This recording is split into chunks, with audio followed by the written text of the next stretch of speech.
దేవుడికి ఇచ్చిన ప్రార్థన చేసుకొని మన వాక్యాన్ని ధ్యానించే ప్రయత్నం చేద్దాము. వీళ్ళని ప్రతి ఒక్కరు మోకరించే ప్రయత్నం చేయండి. ప్రార్థన చేస్తుంది. పరిశుద్ధుడు మహోన్నతుడైన మా తండ్రి దేవా, మీ తండ్రి మీ పవిత్రమైన ప్రేమ మీరు మాపై చూపిస్తున్నటువంటి మీ ఉచితమైన అపారమైన కృపకు ప్రభు క్రీస్తు వారి నామంలో మా హృదయపూర్వకమైన వందనాలు తండ్రి దేవా. ఇంత చక్కని ఆత్మీయ వాతావరణాన్ని మాకు అందించి అక్షయ ఆహారాన్ని భుజించే గొప్ప ధన్యత మాకు ప్రసాదించారు తండ్రి. ఈ సమయంలో అనాలోచనతో కాక ఆసక్తి కలిగి మీ మాటలను నేర్చుకుంటూ మా ఆత్మీయ జీవితాలను సరిచేసుకుంటూ మీకు ఇష్టమైన పిల్లలుగా మారడం మాలోని ప్రతి ఒక్కరికి శక్తిని అనుగ్రహించండి దేవా. వాక్యాన్ని ఎంతవద్దు ఉండదు సంయోచితమైన జ్ఞానంతో నన్ను నింపుకొని నన్ను నేను కనపరుచుకోను మిమ్మల్ని మహిమపరిచే ఒక పాత్ర వల్ల నన్ను వాడుకోనండి దేవా. ఎత్తబోయే ప్రతి మాటను మీ పిల్లలమైన మా హృదయాల్లో ఫలింపచేసి మీరు కోరుకున్న ఫలాలను ఇచ్చే పిల్లలుగా ఉండటం మాలోని ప్రతి ఒక్కరికి శక్తిని సహాయాన్ని అనుగ్రహించమని కోరుతూ మీ కృపను మాకు తోడుగా ఉంచమని వేడుకుంటూ ప్రభు క్రీస్తు వారి నామంలో ఈ ప్రార్థనకు సమర్పిస్తున్నాను. మాకు అందరికీ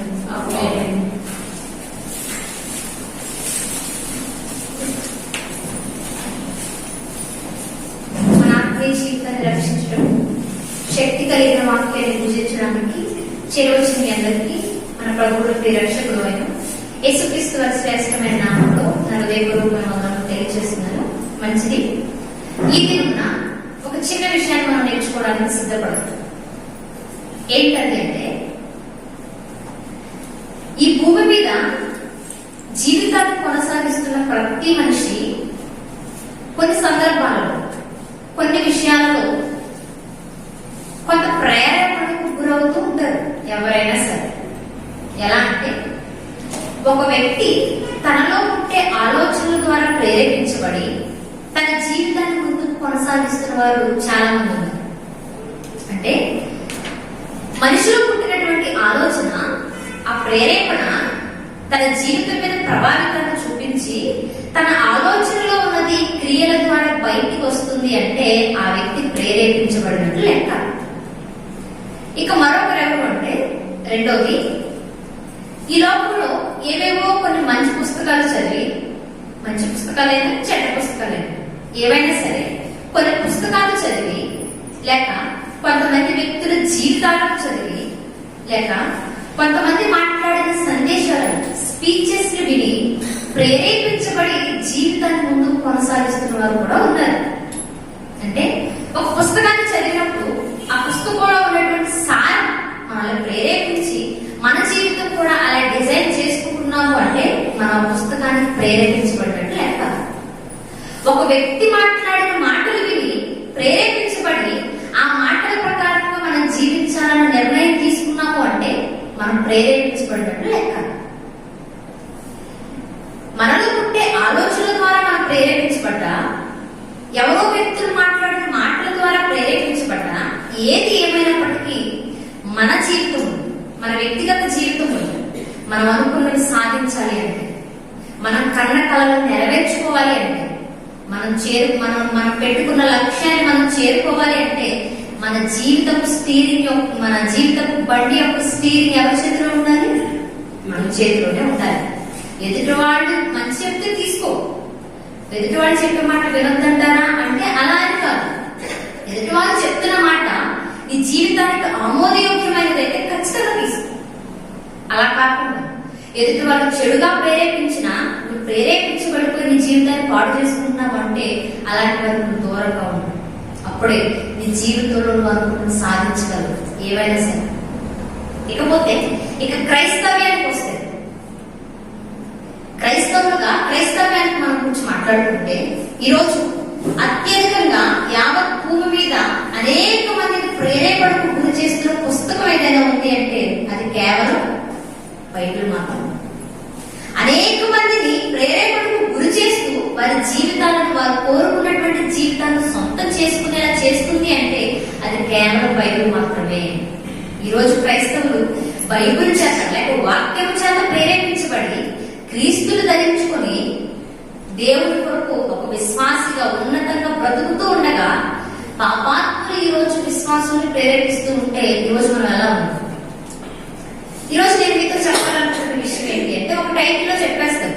తర్వాత మొత్తం చెప్తారులేదు. ఏంటది అంటే, పాపులు నిన్ను ప్రేరేపించగా ఒప్పుకుంటున్నావా, తప్పుకుంటున్నావా? ఒక విశ్వాస స్థాయిలో మనం ఎదుగుతూ ఉంటే, ఎవరో పాపాత్ములు నిన్ను ప్రేరేపిస్తూ ఉంటే నువ్వు వారి మాటలకు ప్రేరేపించబడి ఒప్పుకుంటున్నావా, లేదా ఈ మాట నాకు తగవు అని వారి దగ్గర నుంచి తప్పుకొని వెళ్ళిపోతున్నావా? ఇది ఈ రోజు మనం నేర్చుకోబోయే విషయం. ఎందుకంటే ఈ రోజు మనం అందరం కూడా విశ్వాస స్థాయిలో ఎదుగుతున్నవారు. ఇప్పుడు విశ్వాసులుగా మనం ఎదుగుతూ ఉంటే లోకం కళ్ళు మనం వైపు ఉంటాయి. ఇప్పుడు పాపాత్ములు మనల్ని ప్రేరేపిస్తూ మనం పడేయాలని చూస్తూ ఉంటే ఈ రోజు మనం ఏం చేయాలి? ఒప్పుకోకూడదు. ఒప్పుకుంటే ఏం జరుగుతుంది? పాపాత్ములు మనం ప్రేరేపిస్తున్నప్పుడు ఒప్పుకున్నాం, ఏం జరుగుతుంది? ఏం జరుగుతుంది అన్న ఆలోచన వస్తే చరిత్రలో ఏం జరిగిందో చూడండి ఒకసారి. చూద్దాం ఒక సందర్భాన్ని. ఏ సందర్భం అది అంటే, క్రైస్తవులు బాగా నోటెడ్ అయిపోయిన సందర్భం, చాలా సుపరిచితమైన సందర్భం. అదే, తండ్రి అయిన దేవుడు 6 దినాలు సృష్టించేసిన తర్వాత 6వ దినమున ఆఖరిగా అధికారిగా ఆదామును చేశాడు. ఆదామును చేసి నిర్మించి ఆదాము గారికి కొన్ని బాధ్యతలు అప్పగిస్తున్నాడు దేవుడు. ఏ బాధ్యతలు అవి అంటే, ఒకసారి బైబిల్ తెరిచి చూద్దాం. ఆదికాండం 2వ అధ్యాయం. ఆదికాండం 2వ అధ్యాయం 15వ వచనం. మరియు దేవుడైన యెహోవా 15వ వచనం. మరియు దేవుడైన యెహోవా నరుడు తీసుకుని ఏదైనా తోటను సేద్యపరచుటకును దాని కాచుటకును దానిలో ఉంచెను. చాలు. ఇప్పుడు దేవుడు ఆదామును నిర్మించిన తర్వాత ఆదాము గారికి కొన్ని బాధ్యతలు అప్పగిస్తున్నాడు.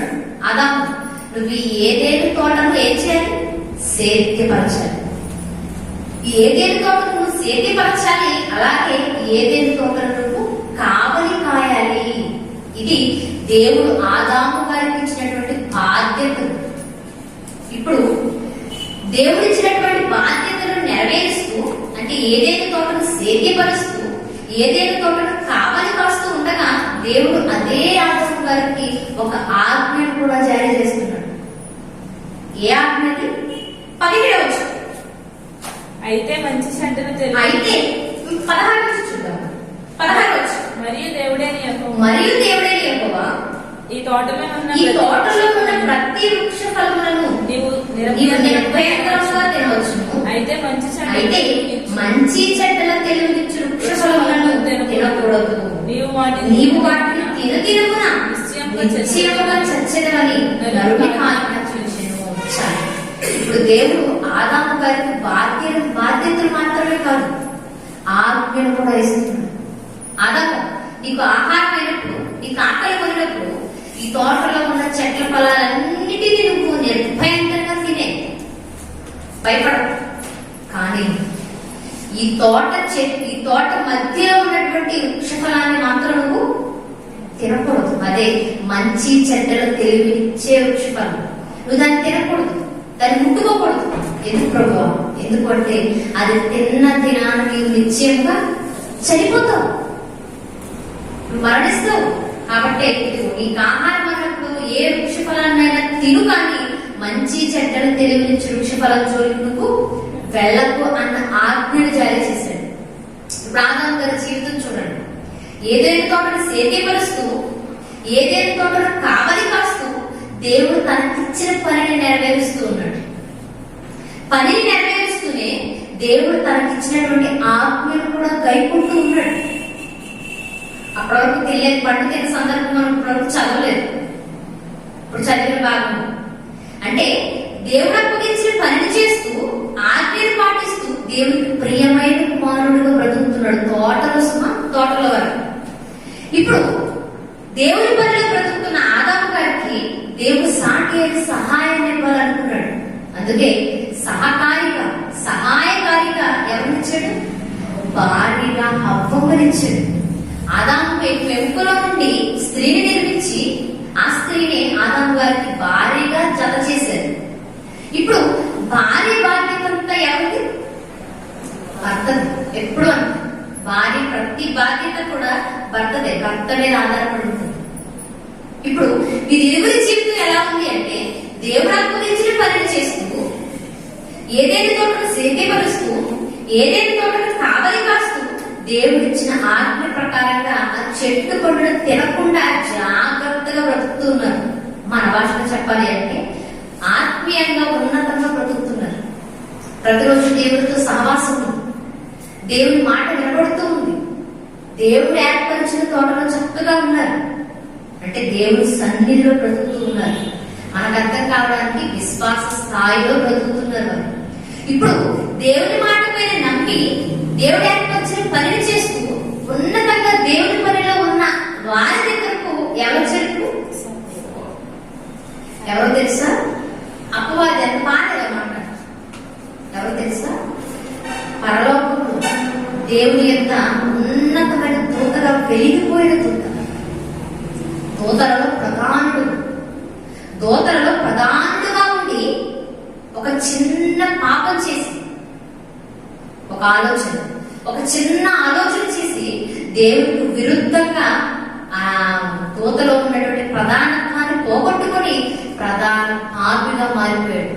పాపానికి తెర తీసిన వాడే అపవాది.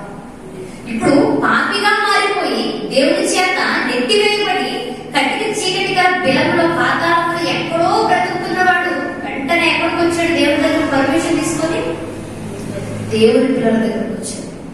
దేవుడి పనిలో బ్రతుకుతున్న వారి దగ్గరకు వచ్చాడు. దేవుడి కొరకు ఉన్నతంగా నిలబడిన వారి దగ్గరకు వచ్చాడు.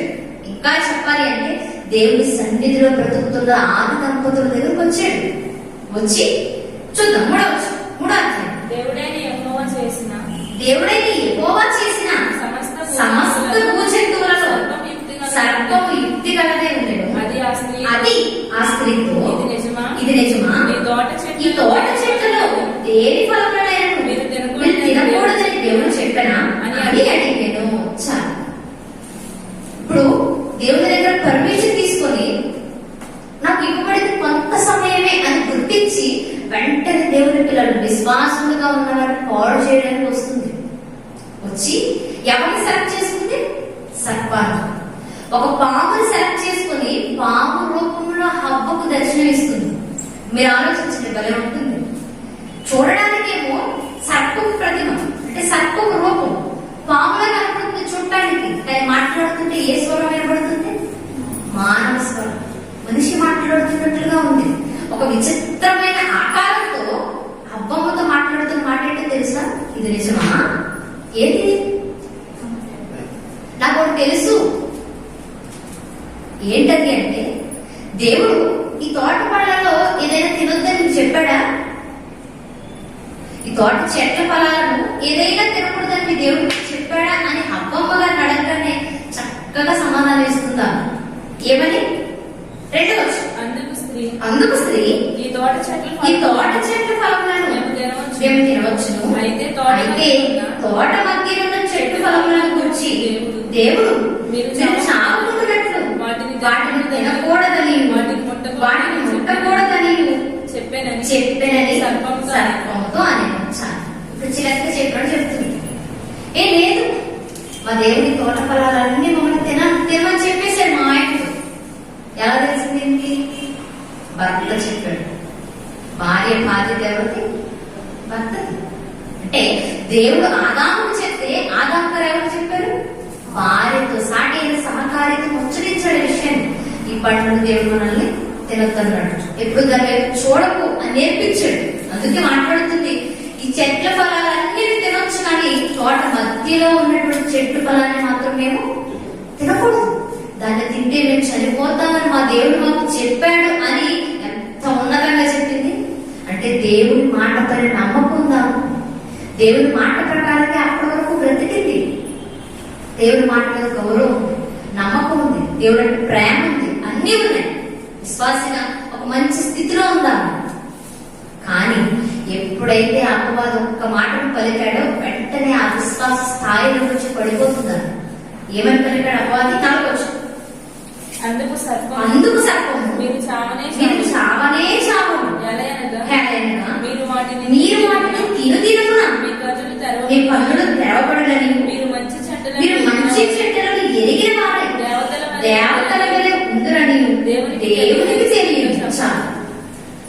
మా దేవుడు తినొద్దని మాకు చెప్పేశాడు అని చెప్పగానే అప్పుతున్న మాట ఏంటో తెలుసా? అబ్బాయి మీరు చావలే చావు, ఇది తింటే చనిపోతామని మీ దేవుడు చెప్పాడు, చచ్చిపోరు మీరు. మరి ఏమవుతుంది తింటే? ఇది తిన్న దినాన్ని కన్నులు తెరవబడతారు, మంచి చెడ్డలు ఎరిగిన వారే అవుతారు. ఇంకా చెప్పాలి అంటే ఇదిగో ఒకప్పుడు పరలోకంలో దేవదూతగా నేను ఎలా అయితే వెలిగిపోయానో అలా దేవతల్లో మీరు వెలిగిపోతారని చెప్పాడు. ఎప్పుడైతే ఈ 3 మాటలు, ఒకటి ఏంటది? కన్నులు తెరవబడునని, మంచి చెడ్డలు ఎరిగిన వారే ఉంటారని, ఇంకా దేవతలను పోలిన వారే ఉంటారు అని ఈ 3 మాటలు చెప్పగానే వెంటనే ఒక మంచి నమ్మకస్తురాలను బ్రతుకుతున్న హవ్వలో అవిశ్వాసం చోటు చేసుకుని చూడండి. ఈ కొన్ని 3 మాటలే హవ్వను ప్రేరేపించే బాగా. పాపాత్ముడైన వాడు ఈ కొన్ని మాటల చేత హవ్వను ప్రేరేపిస్తూ ఉంటే ప్రేరేపించబడిపోయింది. ఈ మాటలు పనిచేసే ఆమె ఇప్పుడు అపవాది పలికిన మాటలు విని ప్రేరేపించబడి పాపాత్ముడు ప్రేరేపించగా ఒప్పుకొని ఇప్పుడు మళ్ళా తలెత్తి చెట్టు వైపు చూస్తుంది. ఇప్పుడు ఆ చెట్టు ఎలా కనపడుతుందో తెలుసా? రేపు చూద్దాం. స్త్రీ ఆ వృక్షము ఆహారం, స్త్రీ ఆ వృక్షము, ఏ వృక్షము? ఏ వృక్షము? ఏముంది తోట మధ్యలో? మంచి చెడ్డల తెలివించే వృక్షం. ఇప్పుడు స్త్రీ ఆ వృక్షం ఆహారములకు మంచిది, కన్నులకు అందమైనది, వివేకమిచ్చు రమ్యమైనది ఉండుట చూచినప్పుడు ఆమె దాని ఫలములలో కొన్ని తీసుకుని తిని చాలు. ఇప్పుడు ఎప్పుడు కూడా చూడని ఆమె ఇప్పుడు చూస్తుంది చెట్టు వైపు, రోజు చూస్తూనే ఉంది, కానీ ఇలా ఎప్పుడు చూడలేదు.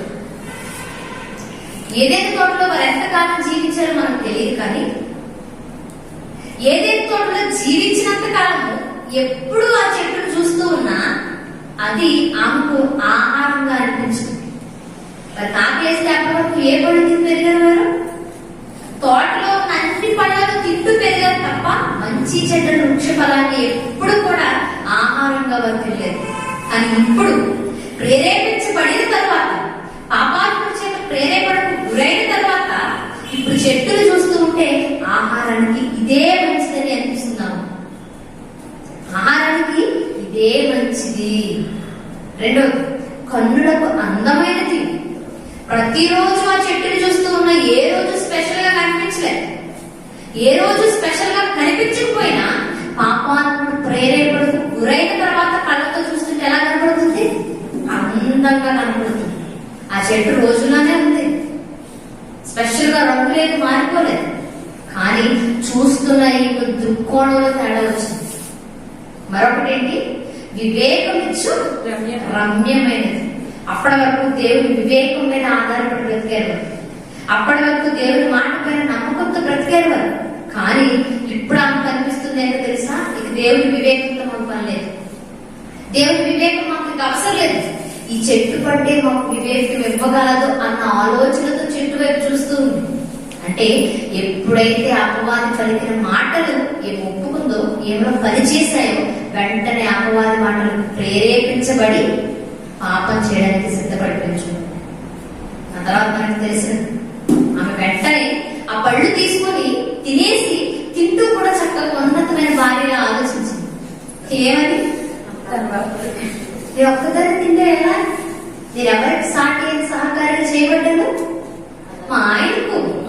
మరి నా భర్తను నేను పెట్టకపోతే అది బాగోదు అనుకుంది. వెంటనే సగం కోసం పోయడానికి పోసింది, సగం ఏం తినేసింది, మిగతా సగం పట్టుకొని భర్త దగ్గరికి వెళ్ళి నిలబడింది. ఇప్పుడు భర్త దగ్గరికి వెళ్ళి నిలబడగానే భర్త అడుగుతాడా లేదు? ఖచ్చితంగా అడుగుతాడు. ఎందుకోసం ఇవి? మన దేవుడు మనకు తినొద్దని చెప్పిన పళ్ళు. దేవుడి మాటను అతిక్రమించి నువ్వు ఎలా తిన్నావు కూడా నిలదీయడా? ఖచ్చితంగా నిలదీస్తుంటాడు. నిలదీసినప్పుడు ఏమేమో మాట్లాడుతుంది? మాట్లాడే అవకాశం ఉందా? ఖచ్చితంగా మాట్లాడే అవకాశం ఉంది. ఎలా అంటే మరొక వచనంలో మనకు కనబడుతుంది. 17వ వచనం దేవుడు మాట్లాడుతూ ఆయన ఆదాముతో నీవు నీ భార్య మాట విని చాలు. ఎవరి మాట? ఈ భార్య మాట విని తిన్నారు అంటే పండు తినడానికంటే ముందు భార్య నీతో ఏదో చెప్పింది. ఈ భార్య నీకేదో చెప్పింది. ఏం చెప్పింది? ఆమెకు తెలిసిందే ఆమె చెప్పాలి, కొత్త చెప్పడానికి లేదు. అపవాది ఏ మాటలైతే హవ్వతో చెప్పిందో హవ్వ భర్తతో అదే మాటలు చెప్పింది. ఇవి తినగానే మన కళ్ళు తెరవబడతాయట. ఇవి తినగానే మనకు వెంటనే మంచి చెడ్డలు తెలిసిపోతాయట. ఇవి తినగానే మనకు వెంటనే దేవతల రూపం వచ్చేస్తుందట. సర్పముతో కనబడుతున్న వ్యక్తి నాకు చెప్పాడు అనగానే వెంటనే ఖండించాలా లేదా? భర్త ఖండించాలి. కానీ భార్య మాట విని, అంటే భార్య చెప్పిన మాటలకు ప్రేరేపితుడైపోయి వెంటనే ఏం కూడా తీసుకొని తినేసింది. అంటే దేవుడి సన్నిధిలో ఉన్నతంగా బ్రతుకుతున్న వారు పడకపోవడానికి అపవాది వేసే ఒక్క బాణం చాలా మాట. దేవుడి తరపున విశ్వాసులుగా బ్రతుకుతున్న వారు కుప్పకూలిపోవడానికి పాపాత్ములు చాలా మాట. వెంటనే పడిపోయారు వారు. దేవుడి సన్నిధిలో నుండి భయపడిపోయి వణికిపోతూ ఎక్కడో దాచుకొని కూర్చున్నారు. ఇప్పుడు దేవుడు వచ్చేసాడు వెంటనే. ఆదాము ఎక్కడున్నావు? దేవుడు తెలియదా ఎక్కడున్నాడు? అయినా అడిగాడు. ఒక అవకాశం ఇచ్చాడు. నిలబడి నా ముందుకు వచ్చి దేవా తప్పు అయిపోయిందని నిలబడతారేమో అన్న అవకాశం ఇచ్చాడు. అయినా వారు వినియోగించుకోవాలి. ఇప్పుడు వెంటనే ఇరువురికి శిక్ష అమలు చేస్తున్నాడు దేవుడు. ఏ శిక్ష చూద్దాం ఒకసారి. 16వ వచనం. ఆయన స్త్రీతో నీ ప్రయాసమును నీ గర్భవేదనను నేను మిక్కిలి హెచ్చించెదను. వేదనతో పిల్లలను పొందుకు. నీ భర్త నీకు వాంఛ కలుగును. అతడు నిన్ను ఏడుదునని చెప్పాడు. చాలు. ఇప్పుడు స్త్రీకి శిక్షిస్తున్నాడు. అబ్బా, ఇప్పటివరకు నా మాట మీద బ్రతికిన నీ భర్త చెప్పగానే నిజమని నమ్మి ఉన్నతంగా బ్రతుకుతున్న నీవు ఎప్పుడైతే అపవాది మాటను ప్రేరేపించబడిపోయావో నీకు పనిష్మెంట్ ఇస్తున్నాను. ఏంటది? గర్భవేదన. నువ్వు పిల్లల్ని కంటున్నప్పుడు నీకు ఎలాంటి వేదన ఉంటుంది? మిక్కిలి వేదన. నిజంగా చెప్పాలి అంటే చాలా మంది అనుకుంటారు అబ్బమ్మను శపించడం వల్ల ఈ రోజు తల్లులందరూ అంత బాధపడుతూ, అంత వేదన పడుతూ, ప్రయాసపడుతూ పిల్లలు కంటున్నారు అంటారు. అలా కాదు. అసలు స్త్రీ నిర్మాణంలోనే గర్భవేదన ఉంది. కానీ స్త్రీకి ఉన్నటువంటి గర్భవేదనను ఇప్పుడు దేవుడు హెచ్చిస్తున్నాడు. అక్కడే కనిపించే మాట అదేనా? నీ గర్భవేదనను నేను మిక్కిలి హెచ్చించను. అంటే నీ పుట్టుకతోనే నీకంటూ గర్భవేదన పెట్టాను నేను. కానీ ఇప్పుడు నీకున్నటువంటి ఆ గర్భవేదనను శిక్షగా నీకు మరింత హెచ్చిస్తున్నాను అని మాట్లాడాడు. అది ఆమె శిక్ష. ఇక ఆదాము గారికి ఇచ్చిన శిక్ష ఏంటి అంటే 17వ వచనం. ఆయన ఆదాముతో నీవు నీ భార్య మాట విని తినవద్దని నేను నీకు ఆజ్ఞాపించిన వృక్షఫలము తింటివి కనుక నీ నిమిత్తము నేల శపించబడి ఉన్నది. ప్రయాసంతోను నీవు బ్రతుకు దినములని దాని పంట తిందువు. అది ముడతొక్కలను గచ్చపొదలను నీకు వర్పించును. పొలములో పంట తిందువు. నీవు నేలకు తిరిగి వరకు నీ మొహము చెమట కాల్చి ఆహారం తినొచ్చా. ఆదాము గారికి ఇస్తున్న శిక్ష ఏంటో తెలుసా? ఆదాము, ఇప్పటి వరకు నీకు ఆహారం కావాలి అంటే నా శక్తి మీద ఆధారపడ్డా. తోటలో ఏదో పంట కోసుకుని సంతృప్తి పడ్డా. కానీ ఎప్పుడైతే నా మాటను నమ్మకుండా, నా మాటను అతిక్రమించి నీ భార్య మాట మీద ఎప్పుడైతే తప్పు చేశావో, ఇక నా శక్తి మీద ఆధారపడే అర్హత నీకు లేదు. నీకు ఆకలి అయితే నా వైపు చూసే అవకాశం లేదు నీకు. ఇప్పుడు నీకు ఆహారం కావాలి అంటే నువ్వు ఏం చేయాలి? నీ అంతటను సంపాదించుకో. నీ అంతటను కష్టపడాలి. నీ భార్యను పోషించుకోవడానికి కష్టపడాలి. ఇప్పటి వరకు ఊరికే నా దగ్గర కూర్చొని తింటూ ఉంటే నీకు నా మాట విలువ తెలియలేదు. కానీ ఇప్పుడు మీ కష్టంతో మీరు ఎప్పుడైతే కడుపు నింపుకుంటారో అప్పుడే మీ కష్టం విలువ తెలుస్తుంది. నీ ముఖం చెమట కాల్చి నీ చెమట వల్ల నీ చెమట నేల తొలగిస్తే తప్ప మళ్ళా నేల నీకు తినడానికి పంటను ఇవ్వదు. నువ్వు కష్టపడి కష్టార్జితంతో నువ్వు నీ కడుపు నింపుకోవాలి అన్న పనిష్మెంట్ ఇచ్చేసాడు శిక్ష. రెండు, ఇరువురు భార్యాభర్తలకు ఇవ్వబడ్డ శిక్ష. ఈ రెండింటికంటే మరింత భయంకరమైన శిక్ష ఏంటో తెలుసు దేవుడు వారికి వేసింది. చూద్దాం ఒకసారి. 22వ వచనం. అప్పుడు దేవుడైన యెహోవా మంచి చెట్టులను ఎరుగునట్లు ఆదాము మనలో ఒకడి వంట ఆయన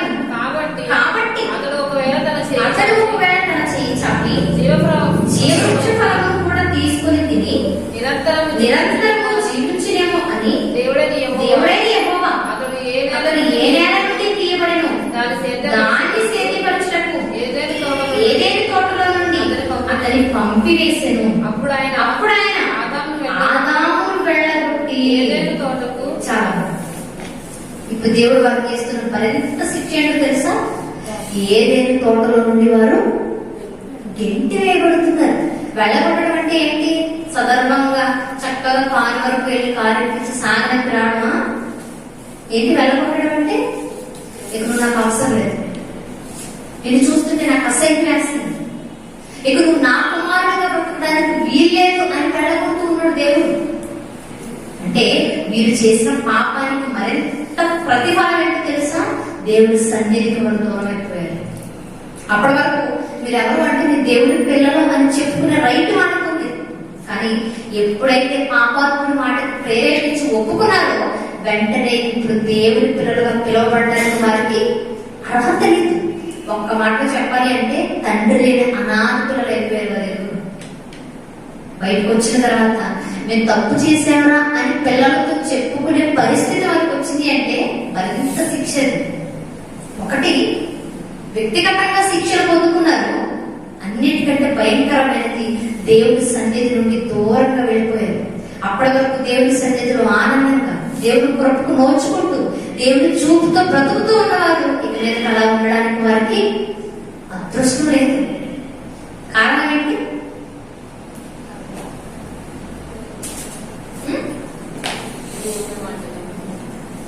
దేవుడి మాట వినకపోవడం కాదు, దేవుడి మాట వినకపోవడానికి మూల కారణం అపవాది మాటను వినడం. ఎప్పుడైతే పాపాత్ముడైన వాడు ప్రేరేపించగా ఎప్పుడైతే ఒప్పుకొని ఆ మాట ప్రకారంగా ముందుకు వెళ్ళిపోయారో వెంటనే వారి జీవితంలో కష్టాలు కొని తెచ్చుకున్నారు. కష్టాలు కొని తెచ్చుకోవడం మాత్రమే కాదు, కానీ దేవుడి సన్నిధి నుండి దూరంగా వెళ్ళిపోయారు. అంత భయంకరమైన పరిస్థితి వారికి సంభవించదు. ఇకపోతే ఎప్పుడు ఆదాము తప్పు చేశాడండి, ఆదాము పాపం చేశాడండి అని 100 సార్లు మనం మాట్లాడుకుని ఉంటాం. కానీ వారి గురించి మాట్లాడుకుంటున్న మనము ఈరోజు మన గురించి ఒకసారి ఆలోచించుకోవాలి. ఎందుకంటే ఈరోజు మనం కూడా విశ్వాసులుగా వాక్యాన్ని చేతపట్టుకొని సంఘంలో ఉన్నతంగా క్రీస్తు కొరకు బ్రతుకుతున్నవారు. ఇలాంటి మనకు కూడా దేవుడు ఒక ఆజ్ఞను జారీ చేశాడు. కొన్ని ఆజ్ఞలు ఇచ్చాడు సంఘంలో ఉన్నవారు. ఇంకా చెప్పాలి అంటే కొన్ని తినొద్దు అని మనకు స్పష్టంగా చెప్తున్నాడు మొహం మీద. ఏం తినొద్దని చెప్తున్నాడు తెలుసు? ఈరోజు సంఘంలో విశ్వాసులుగా ఉన్నతంగా సంఘంలో బ్రతుకుతున్న వారికి చూద్దాం ఒకసారి. యెషయా గ్రంథం 55వ అధ్యాయం. యెషయా గ్రంథం 55వ అధ్యాయం 2వ వచనం. ఆహారం కాని దాని కొరకు మీరెలా రోకలిచ్చెదరు. సంతుష్టి కలుగజేయని దాని కొరకు మీ కష్టార్జితం ఎందుకు వేయకొచ్చెదరు. నా మాట జాగ్రత్తగా ఆలకించి మంచి పదార్థములను భుజించుడి. మీ ప్రాణము సారమైన దానిని సుఖింపనీయుడి. చాలు.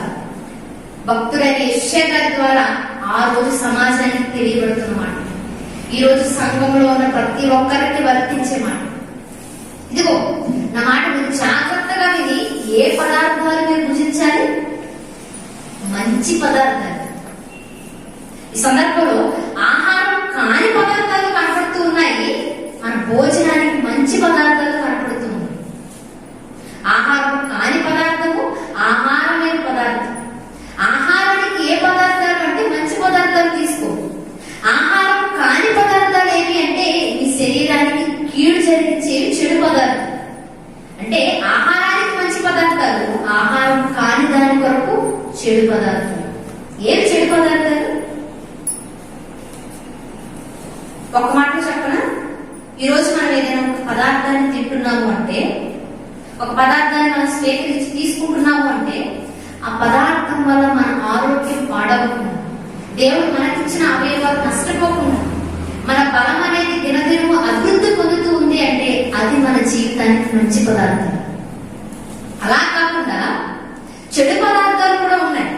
అవే ఆహారం కాని పదార్థాలు. అవేం చేస్తాయి అంటే ఒక మాట చూసుకొని ముందుకు వెళ్తాం. ప్రసంగి గ్రంథం 11వ అధ్యాయం 9వ వచనం. ఎవరుడా ఎవరుగా యవ్వనమందు ఈ యవ్వనమందు సంతోషపడము, ఈ యవ్వనకాలమందు ఈ యవ్వన కాలమందు నీ హృదయము సంతృష్టిగా ఉండనేమో, ఈ కోరిక నీ కోరిక చొప్పునను ఈ దృష్టి యొక్క నీ దృష్టి యొక్క ఇష్టము చొప్పునను ప్రవర్తింపు. అయితే అయితే వీటన్నిటిని బట్టి వీటన్నిటిని బట్టి దేవుడు నిన్ను తీర్పులోనికి తెచ్చునని జ్ఞాపకం ఉంచుకొను. లేత వయస్సును చూడాలి. లేత వయస్సును నడి ప్రాయమును గతించిపోవును కనుక మీ హృదయముల నీ హృదయములలో నుండి వ్యాకులను తొలగించుకును. నీ దేహమును చెరుపుదాన్ని తొలగించుకున్నాము. చాలు. ఇది యవ్వనస్తులకు స్పెషల్ గా రాస్తున్నాడు భక్తుడు సొలొమోను గారు.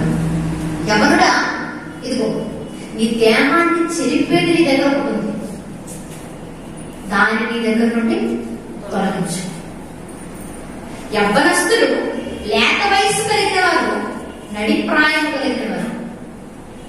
అంటే ఒక్క మాటలో చెప్పాలి అంటే యవ్వన దశ స్టార్టింగ్ నుంచి, ఇంకా చెప్పుకోవాలి అంటే కౌమార్య దశ టీనేజ్ దగ్గర నుంచి నడి ప్రాయం 40-57 సంవత్సరాల వరకు ఉన్న వారందరినీ చెప్తున్నాడు. నీ దేహాన్ని చెరుపుదానికి నీ దగ్గర నుంచి నువ్వు తీసేయి. ఏది చెరుపుతుంది నీ దేహాన్ని అంటే ఆహారం కాని పదార్థం. ఇంకా చెప్పాలి అంటే ఈరోజు యవ్వనస్తులు, లేత వయస్సులో ఉన్నవారు, నడిప్రాయంలో ఉన్నవారు చాలా మంది ఏ ఆహారం కాని పదార్థాన్ని తీసుకుని దేహాన్ని పాడు చేసుకుంటున్నారు? చెప్పండి. ఏం తీసుకొని పాడైపోతున్నారు ఈరోజు? నాకు తెలిసిన 2 చెప్తాను, మీకు తెలిసి మీరు చెప్పండి. 1 మద్యం, 2 సిగరెట్స్, 3 చెప్పండి, నాకు అయ్యే తెలుసు. ఇంకేమైతే ఉన్నాయో అవి. ఇవి ఒక మనిషికి ఆహారం కాని పదార్థాలు. ఆహారం కాని ఆ పదార్థాలనే దేవుడు తీసుకోవద్దని మనకు హెచ్చరిస్తున్నాడు సంఘంలో ఉన్న వారికి. ఈరోజు ఆహారం కాని పదార్థాలు నీ దగ్గర ఉన్నాయి, ఈరోజు వాటిని నీ దగ్గర నుంచి తీసేది అని మాట్లాడుతున్నాడు. ఈరోజు సంఘంలో ఉన్నవారే ప్రతిరోజు విశ్వాసులుగా ప్రార్థన చేస్తూ, సంఘంలో ఉన్నతంగా పాటలు పాడుతూ, సంఘంలో వాక్య పఠనాన్ని జరిగిస్తూ, ప్రతి ఆదివారం రొట్టె ద్రాక్షారసం చెయ్యి ఉంచుతున్న వారే ఒకనొకరు ఎక్కడ కనబడుతున్నారు ఈరోజు మనకు? వైన్ షాపులో కనపడుతున్నారు. ఊరి చివర పొరపాటున మీరు అడగండి, బ్రదర్ ఏంటి మీరు చర్చికి వెళ్తారు కదా, రొట్టె ద్రాక్షారసం తీసుకుంటారు కదా, మీరు చక్కగా పాటలు పాడతారు కదా, ఇక్కడ ఎలా ఉన్నారు మీరు, ఎందుకు వచ్చారు మీరు ఇలా అని అడిగితే చక్కగా చిరక్క చెప్పాడు చెప్తారు వారు. ఆదాము ఏ కారణం అయితే చెప్పాడో, ఏమని చెప్పాడు ఆదాము? దేవా, నువ్వు నాకు ఇచ్చిన ఈ స్త్రీనే నాకు ఇచ్చింది, ఈ స్త్రీ ఇస్తే నేను తీసుకున్నాను అని తన భార్య మీద నెట్టేశాడు. ఇప్పుడు వీడు చెప్పే కారణం కూడా అంతే. అడిగితే వీడు మాట్లాడే మాట ఏంటో తెలుసా? మా స్కూల్లో ఎప్పుడో చదువుకున్నాం మేము, మా కాలేజ్ లో ఎప్పుడో క్లాస్మేట్స్, ఎప్పుడో మేము యూనివర్సిటీలో చదువుకున్నాం, మళ్ళీ ఎంత కాలానికి కలుసుకున్నాం కదా. ఎలాగో కలుసుకున్నాం కదా, ఎలాగో కలుసుకున్నాం కదా. మా ఫ్రెండ్ ఫోర్స్ చేస్తే తప్పలేదు, మా స్నేహితుడు ఒత్తిడి పెడితే తప్పలేదు. మా స్నేహితుడు ఒక్క మాట అన్నాడు అంతే. ఏమన్నాడు? అదే నిజంగా నా ఫ్రెండ్ అయితే చెప్పండి, నిజంగా నా స్నేహితుడు అయితే తాగాల్సిందే అంటే, ఇప్పుడు నువ్వు వాడి స్నేహితులు నిరూపించుకోవడానికి, మీ ఇద్దరి మధ్య ఉన్నది స్నేహం అని రుజువు చేసుకోవడానికి నువ్వు తాగాలన్నమాట. ఇదన్నమాట ఒక విశ్వాస స్థాయి. ఇది కాదు. నిజంగా ఆలోచించండి. నీ స్నేహితుడు, ఎప్పుడో కలిసిన నీ స్నేహితుడు బీర్ బాటిల్ కాకుండా ఒక పురుగుల మందు డబ్బా పెట్టి, అరే నువ్వు నిజంగా నా స్నేహితుడు అయితే దీన్ని తీసుకోరా, ఇది తాగకపోతే నీకు నాకు మంచి స్నేహం లేనట్టేనా అని మాట్లాడారు అనుకోండి, తాగేస్తారా? తాగు. అప్పుడు ఏమంటారు తెలుసా? అసలు నీతో నాకు స్నేహమే, అసలు నా స్నేహితుడు కాదురా బాబు, వెంటనే అక్కడి నుంచి తప్పుకొని వెళ్ళిపోతావు. ఎందుకు?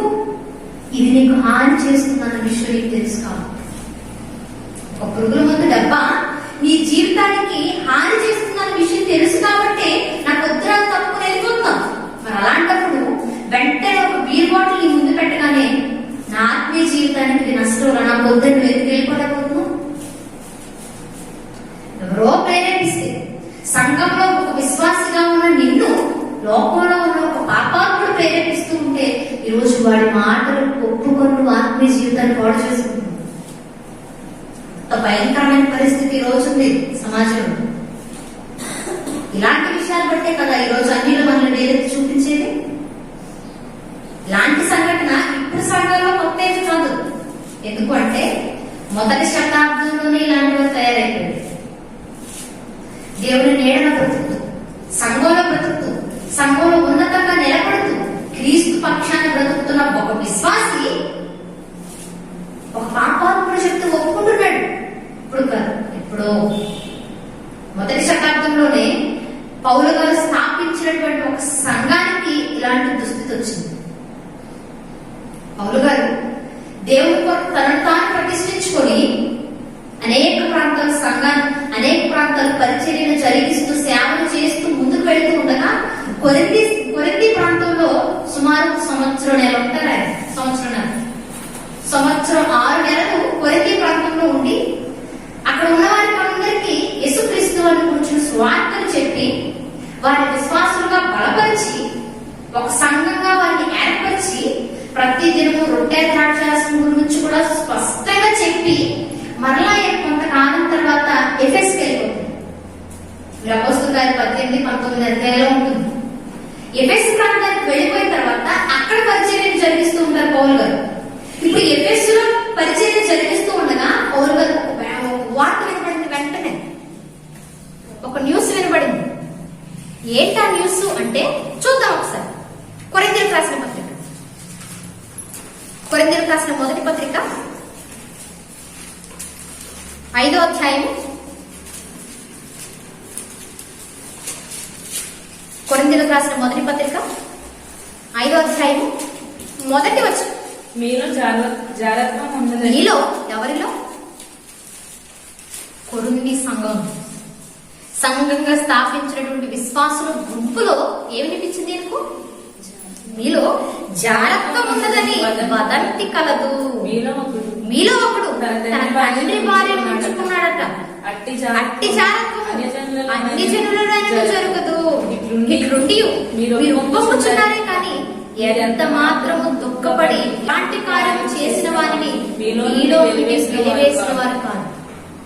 స్వార్థ పరిచర్యలో నేను ముందుకు సాగుతూ ఉంటే మీ నుంచి నాకు వచ్చిన ఒక వార్త ఏంటో తెలుసా? విశ్వాసులుగా ఉన్న మీలో ఎవరు ఒకడు తన తండ్రి భార్యను, చిన్నమ్మను లేక పెద్దమ్మను లేక తండ్రి తర్వాత లేక తల్లి వయస్సుతో తల్లి సమానురాలుగా ఉన్న స్త్రీని కుమారుడు ఉంచుకున్నాడట. ఎంత నీచమైన కార్యం సంఘంలో! ఇలాంటిది అన్ని జనుల్లో కూడా జరగదు కదా అని మాట్లాడుతున్నారు. అంటే సంఘం ఏ స్థితిలో పడిపోతుందో ఆలోచించండి. ఈ వాక్యం తెలియని వాళ్ళు ఏం కాదు, వాళ్ళు కడగబడిన వారేం కాదు. అంటే బాప్తిసం తీసుకొని క్రీస్తు కొరకు కడగబడిన వారేమి కాదు. క్రీస్తులో పాపాన్ని విడిచిపెట్టి క్రీస్తుని వెంబడిస్తూ సంఘంలో విశ్వాసులుగా నిలబడిన వారే దరిద్రమైన పనులు చేస్తూ పడిపోతున్నారు.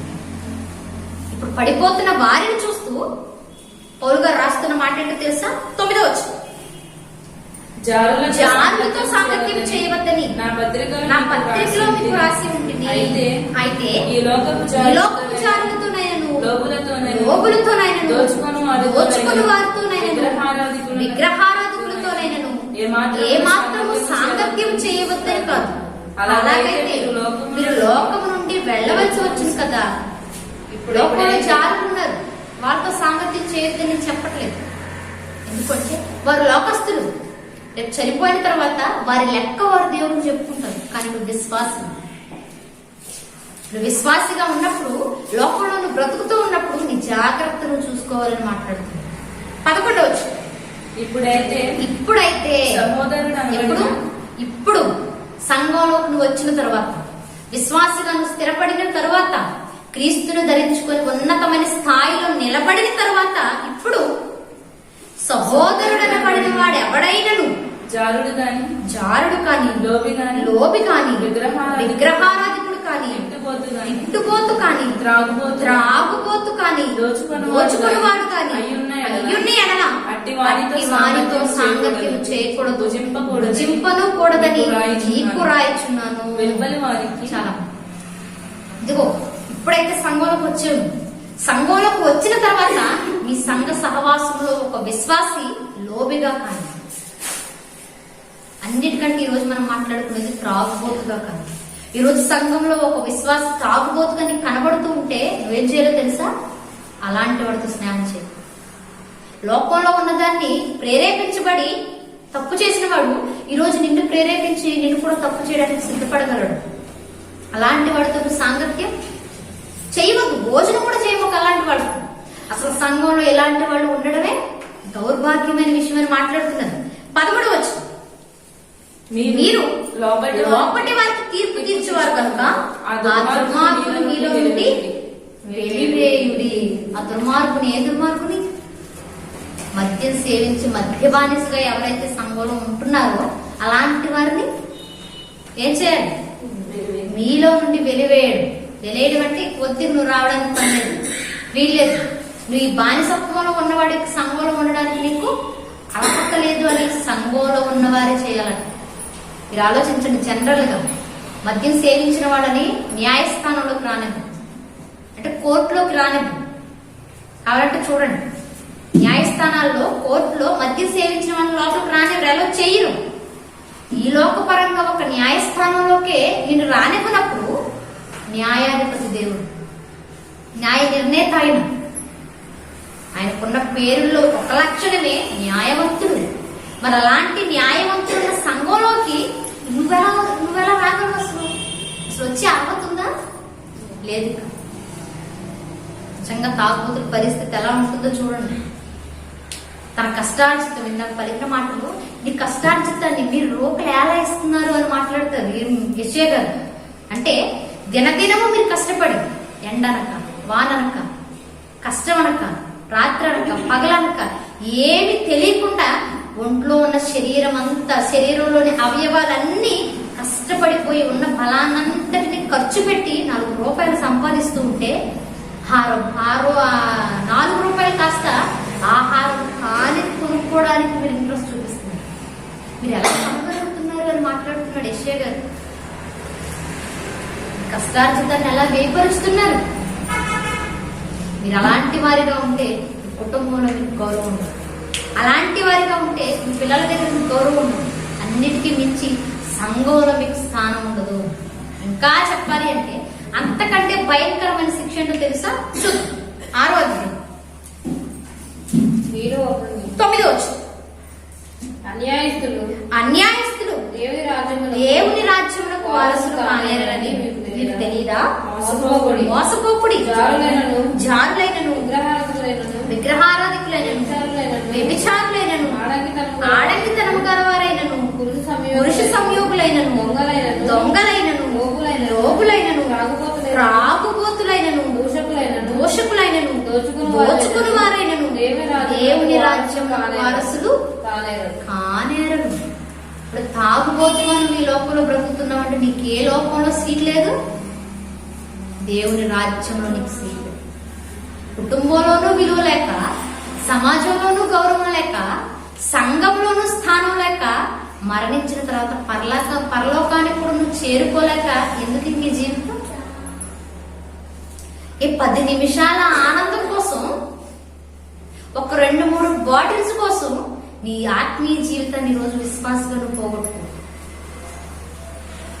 ఆ రోజు నిజంగా అపవాది మాట్లాడుతూ ఉన్నప్పుడు నువ్వేమైనా మాట్లాడాలనుకుంటే, మా ఇంటి ఆయన లేడు, మరి మా ఆయన వచ్చిన తర్వాత నువ్వు ఏదైనా మాట్లాడాలనుకుంటే అని వెంటనే మొహం మీద తలుపేసి లోపలికి వెళ్ళిపోయి ఉంటే నిజంగా ఆ పరిస్థితి వారికి వచ్చేది. ఎంత ఉన్నతంగా చదువుకునేవారు వారి గురించి ఈరోజు నువ్వు కూడా ఒక విశ్వాసంగా నువ్వు బ్రతుకుతున్నప్పుడు ఒక పాపాత్ముడు నిన్ను ప్రేరేపిస్తూ ఉంటే, నా దేవుడికి నీవి నచ్చవు, నేను ఇది చేయలేను, నా దేవుడు బాధ పెట్టలేను అని నువ్వు వెంటనే వారి దగ్గర నుంచి తప్పుకొని వెళ్ళిపోతే నీ జీవితం కూడా చాలా బాగుంటుంది. కానీ ఇది ఆలోచించకే వెంటనే ప్రేరేపణ గురైపోతూ ఉంటారు. జాగ్రత్త ఏంటో చెప్పనా, ఎవరేం చెప్పినా మంచైనా చెడైనా ఏదైనా ఒక వ్యక్తి మీకు చెప్పినప్పుడు అది నిజంగా మంచిదో కాదో మీరు తెలుసుకున్న తర్వాతే మీరు అడుగులు వేయాలి. అది మీ ఆత్మీయ జీవితానికి మంచిది. పాపులు ప్రేరేపించగా మీరు ఒప్పుకోకండి. ఒప్పుకొని మీ జీవితంలో మీరు తప్పటడుగు వేయకండి అని మాట్లాడుతున్నారు. చివరిగా ఒక మాటను చూసుకొని ముగించుకుందాం. సామెతల గ్రంథం మొదటి అధ్యాయం. సామెతల గ్రంథం మొదటి అధ్యాయం 10వ వచనం. నా కుమారుడా పాపులు నిన్ను ప్రేరేపించగా ఏం చేయాలి? ఒప్పకు. పాపులు నిన్ను ప్రేరేపించగా ఒప్పుకోకు నువ్వు. ఎందుకంటే పాపాత్ముడైన వాడు ప్రేరేపించగా ఆది దంపతులు ఎలా పాడైపోయాడు చూడు. ఈరోజు నువ్వు పాపాత్ములు ప్రేరేపించగా ఒప్పుకుంటున్నావు అంటే నీకు కూడా భయంకరమైన పరిస్థితులు వస్తాయి. అందుకే నువ్వు ఒప్పుకోకు. వారు నిన్ను ప్రేరేపిస్తున్నప్పుడు వారి మాటలకు ఒప్పుకోక వారి ఎడల నువ్వు తప్పుకొని వెళ్ళు. అదే ఈరోజు విశ్వాసంగా నీ స్థాయిని నువ్వు నిలబెట్టుకోవడం అంటే. విశ్వాసంలోకి రావడం చాలా సులువు, ఎవరైనా రాగలరు.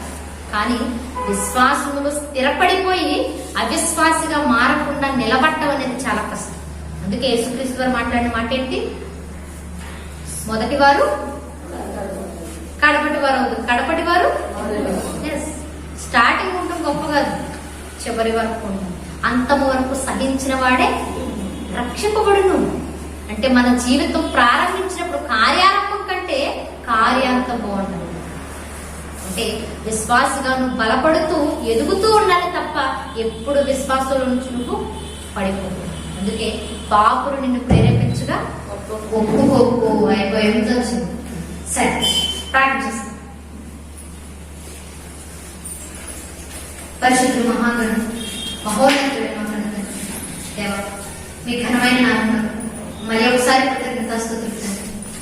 దేవా, ఇదిగో నేను సంఘంలో మేము ఎలా ప్రవర్తించాలి తండ్రి, సంఘంలో మేము ఎలాంటి బాధ్యత కలిగి జీవించాలి మీ వాక్యం ద్వారా మాకు నేర్పారు తండ్రి. ఈ విన్న మాటల ప్రకారంగా జీవించడానికి మాకు సహాయం దయచేయండి తండ్రి. విన్న ప్రతి మాటనైనా విడిచిపెట్టే వారిగా కాక విశ్వాసంలో మేము బలపడి పాపాత్మలను ప్రేరేపించక వారి మాటలకు ఒప్పుకొనక వారి ఎడల నుండి తప్పుకొని తండ్రి మీకు మహిమ తెచ్చే పిల్లలుగా బ్రతకడానికి మనలోని ప్రతి ఒక్కరికి శక్తిని సహాయాన్ని అనుగ్రహించాలి. విశ్వాసులు ఎలా అయితే బ్రతకాలో తండ్రి విశ్వాసులు జాబితా ద్వారా మీరు మాకు తెలియజేశారు తండ్రి. అట్టి విశ్వాస స్థాయిలో మేము నిలబడుతూ మీకు మహిమ తెచ్చే పిల్లలుగా వర్ధిల్లుటకు మీరే మాకు శక్తిని సహాయాన్ని అనుగ్రహించి సంఘంలో మరింత సరిచేయమని ప్రభు క్రీస్తు వారి నామమున ఈ ప్రార్థనకు సమర్పిస్తున్నాను. మాకు